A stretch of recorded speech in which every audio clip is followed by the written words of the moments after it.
Bonjour et bienvenue sur Conseil de sportif. Ce podcast est un podcast utile. Il a pour vocation à vous accompagner dans la pratique, vous aider à reprendre le sport ou simplement vous éclairer sur des questions que vous vous posez. Et pour cela, j'ai la chance de recevoir des experts, des sportifs, des pratiquants, qui pourront témoigner de leur expérience et de leur vécu. Ils sont avec moi pour vous donner des conseils concrets et des astuces.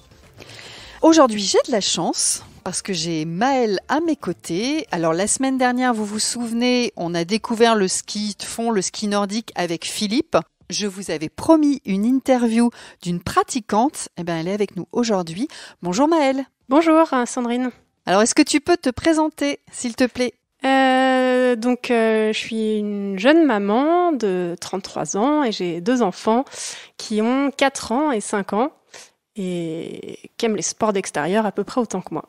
Et toi, tu fais quoi dans la vie ? Je suis assistante de direction. Et alors, tu vis où ? J'habite en Savoie, à côté d'Aix-les-Bains. Alors, Maëlle, j'ai 4 petites questions. Je la pose à chaque fois à tous mes invités. Dis-moi, tu es plutôt thé ou café ? Plutôt thé. Tu es plutôt salé ou sucré ? Ça dépend des jours. Je dirais... Alors, aujourd'hui, c'est quoi ? Plutôt sucré. Tu es plutôt yoga ou sport de combat ? Plutôt yoga. Et alors la dernière, c'est celle qui m'embête avec vous à la montagne, c'est que si je te dis tu es plutôt mer ou montagne, tu vas me dire... La montagne, évidemment. Ça m'énerve. Merci Maëlle. Merci. Alors, écoute, j'avais envie de te demander comment tu es arrivée au ski de fond, parce qu'il me semble que tu as pratiqué d'autres sports de ski, si je puis dire. Mais la découverte du ski de fond, elle s'est faite assez récemment ? Oui, c'est ça. C'était il y a un petit peu plus d'1 an. J'ai découvert un petit peu par hasard, en fait, à la suite de mes grossesses. Je me suis remis un petit peu au sport, donc c'était il y a déjà quelques années, puisque les enfants ont 4 et 5 ans. Ouais. Et je me suis mis à la course à pied. D'abord juste pour m'entretenir, et puis ensuite c'est devenu un petit peu une drogue, comme beaucoup de coureurs, je pense. Et j'ai pas mal de mes collègues, puisque je pratiquais cette activité au travail entre midi et 2, qui me parlaient du ski de fond, surtout à l'approche de l'hiver. Et donc, un jour, je me suis lancée et je suis allée découvrir le ski de fond. Tu pratiquais aussi le ski alpin ? Oui, je pratiquais le ski alpin depuis plusieurs années, comme un loisir, pas forcément régulièrement. D'accord. Et tu n'avais pas fait de ski de fond ? Jamais. D'accord. Donc, par la course à pied. Et avec tes collègues ? Et avec mes collègues, c'est ça. Et ça s'est passé comment, les premières fois ? La première fois que j'y suis allée, on m'avait bien préparé, on m'avait dit que ça serait compliqué, laborieux, que j'allais tomber. Ah bon ?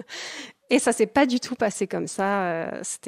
Donc mes collègues m'ont donné quelques petits exercices. On a commencé à apprivoiser les rails et puis assez rapidement, on est parti sur les pistes. C'est quoi les rails, Maëlle ? En fait, sur les pistes de ski de fond, c'est la grosse différence avec les pistes de ski alpin. Il y a 2 rails qui sont creusés sur le côté des pistes et qui servent principalement pour la pratique du ski de fond en ce qu'on appelle classique, puisqu'il y a deux types de ski de fond différents, le classique et le skating. Ah oui, Philippe en a parlé la semaine dernière. Okay. Donc les rails, c'est surtout pour les pratiquants de classique. Et un petit peu en skating aussi, on peut les prendre en descente pour éviter de dériver un peu sur la piste. Du coup, on est bien dans les rails. Et la première fois que tu as découvert cette activité avec tes collègues, tu en as fait combien de temps ? C'était une session assez longue ? Comment ça s'est concrétisé ? Je pense que j'en ai fait à peu près 2 heures. Ah ouais, quand même. Ouais. Et alors, ça t'a plu tout de suite ? Ah oui, ça m'a plu tout de suite. Ouais. J'aime bien quand même la sensation de glisse en ski alpin et j'ai tout de suite retrouvé dans le ski de fond la glisse qu'on peut trouver au ski alpin et en même temps un petit peu des montées d'adrénaline quand on maîtrise pas tout à fait les descentes et ça, j'ai trouvé ça vraiment très sympa. Et est-ce qu'il y avait des choses comment dirais-je, des sensations ou alors des muscles aussi que tu as travaillé qui se rapprochaient de ton activité de course ? Est-ce que tu arrivais à faire le parallèle ? Pas tout de suite, pas dans les premiers apprentissages, parce qu'au début, on essaye surtout de trouver l'équilibre et de réussir à se déplacer assez aisément, et ça vient pas à la première pratique. Voilà. Mais ensuite, tu te concentrais sur la coordination ? Oui, voilà, la coordination et surtout l'équilibre. Au début, on a beaucoup de mal à trouver l'équilibre sur les skis de fond. Ah, c'est marrant quand tu dis ça parce que alors j'ai fait du ski de fond il y a très très longtemps et du coup moi là mon idée c'est de me dire que justement le ski de fond en termes d'équilibre ça doit être beaucoup plus simple que le ski alpin. C'est drôle. En fait, les skis, ils sont beaucoup plus légers, ils sont plus Ouais. longs et ils sont plus fins. Et les quarts sur les côtés sont pas du tout les mêmes qu'en ski alpin. Du coup, ça a tendance à beaucoup glisser et au début, on tombe beaucoup. Bon, en tout cas, première expérience réussie, t'étais contente et t'as voulu recommencer. Ah oui, j'ai voulu recommencer, ouais. Et j'ai recommencé presque toutes les semaines de la saison d'hiver l'année dernière jusqu'au premier jour du confinement où du coup, on n'a plus du tout pu y aller courant mars. Et alors, on a déjà un petit peu échangé ensemble, hein, on va pas se mentir. On a parlé des enfants. Comment t'es venue l'idée de mettre tes enfants, donc ils sont quand même encore petits, au ski de fond? Et ben un matin, je me suis levée et je suis allée faire du ski de fond comme je le fais régulièrement le week-end. Et en fait, j'ai croisé des groupes d'enfants accompagnés de moniteurs qui étaient des enfants plus vieux que les miens. Certainement, ils avaient 8, 10, 12 ans, je sais pas. Et ils étaient à fond. Ils allaient 3 fois plus vite que moi et ils s'éclataient sur les pistes. C'était incroyable de les voir courir avec les skis classiques au pied des pistes. Et là, je me suis dit, waouh, en fait, il y a aussi des enfants qui adorent le ski de fond, quoi. C'est eux qui t'ont fait la demande ou c'est vraiment toi qui as été moteur? Non, c'est moi qui ai été moteur, en tout cas qui leur ai proposé. Et l'avantage, c'est qu'à 4 ans et 5 ans, ils font pas encore trop la différence entre le ski alpin, le ski de fond. Pour eux, le ski, c'est du ski. Donc en fait, que je les emmène faire du ski de fond ou du ski alpin, ils ont pas trop fait la différence, quoi. Non, l'idée, enfin la motivation a été de faire une activité de ski avec toi et d'aller s'éclater, quoi, tout simplement. Exactement, exactement. Bon, d'accord. Et alors, comment vous avez sauté le pas? Comment ça s'est passé? Je leur ai proposé, ils étaient motivés, on y est allé. J'ai fait attention quand même que ça soit un jour où ils étaient plutôt reposés, un jour où il Ouais. fasse beau, pas trop froid, pour que toutes les conditions soient réunies, vraiment pour Pour que ça passer se passe bien. un bon moment. Ouais. C'est ce qu'on a fait. On est allé louer du matériel. Du coup, la station qui est proche d'Aix-les-Bains, c'est la Fécla. Ils avaient pour les tout petits tout ce qu'il fallait, du bon matériel. Ouais, j'allais te demander, tu sais, à partir de, enfin, c'est vraiment, les tiens sont petits, donc on peut louer pour nos petits, quoi. Je crois qu'en tout cas, les premières pointures qu'ils avaient, je crois que c'était du 26, 27. Donc, Ah ouais. ça dépend surtout de ça, la pointure des chaussures. Ouais. D'accord. Ok. Donc Voilà. t'es allé louer du matériel et vous avez fait ça en mode solo. Enfin, c'était toi la monitrice finalement. Tu t'es pas fait Voilà. accompagner d'un moniteur. Non, pas de moniteur. Non, non, non, pas de moniteur. J'étais avec un ami qui pratiquait le ski de fond classique, parce que moi, je fais que du skating et je sais pas faire du classique. Et Ah, pour les enfants, l'apprentissage du classique est plus facile. d'accord. C'est les Voilà, bases. exactement. Ouais.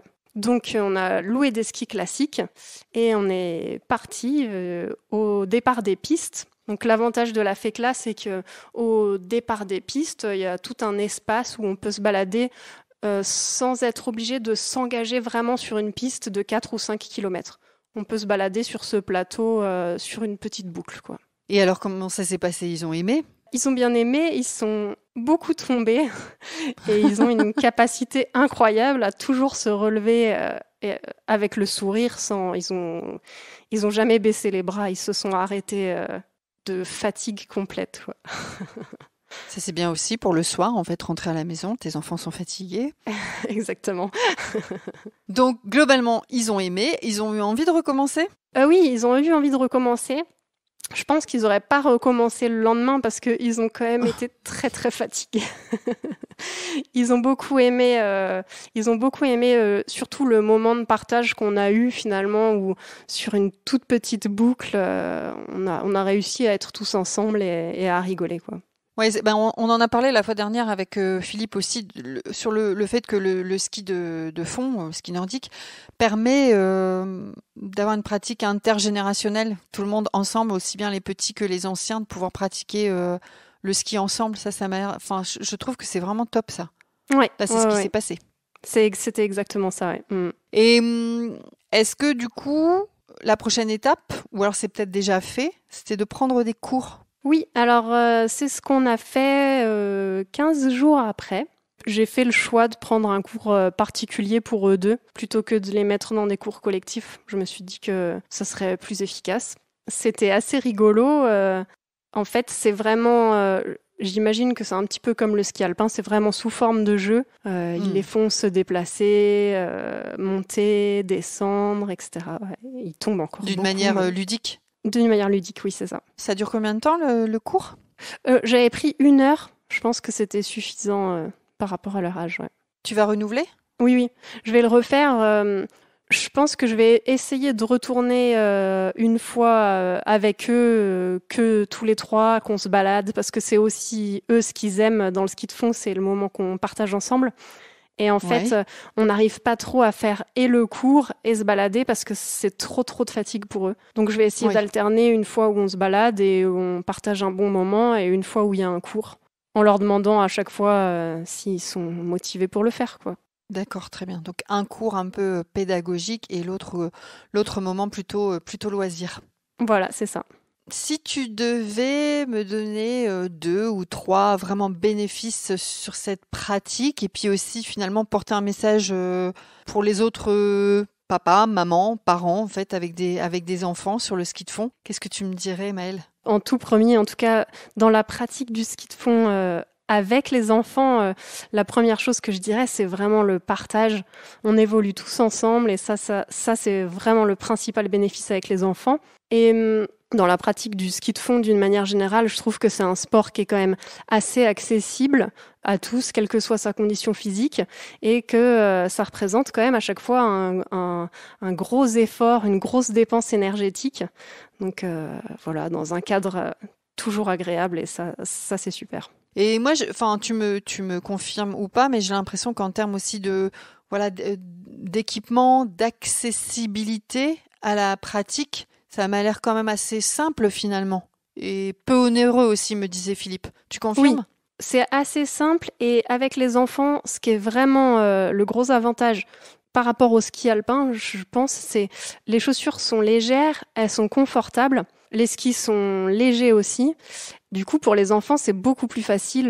Moi, toute seule, avec les 2 enfants, je peux y aller porter les 2 paires de skis. Eux, ils peuvent marcher correctement avec leurs chaussures. Je pense que ça, c'est quand même un gros avantage par rapport au ski alpin, où ça peut être vite très compliqué avec des petits. Ah oui. Oui, je confirme. Voilà. Même au niveau de l'équipement qu'il faut, manteau, pantalon, etc. Comme c'est un sport où on bouge beaucoup plus, on est habillé beaucoup plus légèrement qu'en ski alpin. Je trouve qu'au niveau de l'équipement, je trouve ça plus simple. En étant toute seule avec les 2 enfants, je trouve ça beaucoup plus simple. Ça marche. Est-ce que tu voyais autre chose auquel j'aurais pas pensé sur tous les aspects positifs de ce sport qui me donne envie là de partir? Ah, je sais pas. Moi, je trouve que c'est vraiment super. C'est entre une balade en raquette et des descentes de ski alpin, quoi. C'est vraiment sympa, quoi. Quel que soit son niveau sportif, on peut tous être ensemble. Eh bien, écoute Maëlle, c'est bien ce que tu es en train de me dire parce que tu me parles de raquettes et je pense que le prochain épisode, on parlera effectivement de randonnée en raquette. Je te remercie Maëlle, vraiment merci pour ce partage d'expérience de pratiquante et puis de donner envie aux papas et aux mamans de faire tester cette pratique avec les enfants et cette pratique intergénérationnelle. Je te souhaite d'aller pratiquer là tout de suite. Allez, j'y vais. C'est parti. À bientôt Maëlle. Merci Sandrine. Au revoir. Alors si vous avez aimé ce podcast, surtout n'hésitez pas à le partager. Et à aller mettre un avis et des étoiles, de préférence 5, sur Apple Podcast. Je vous rappelle aussi que vous pouvez écouter les histoires de sportifs by Decathlon, des histoires de sportifs, des aventures, des exploits sportifs de fous, sur toutes les plus grandes plateformes d'écoute. Moi je vous laisse là, à bientôt.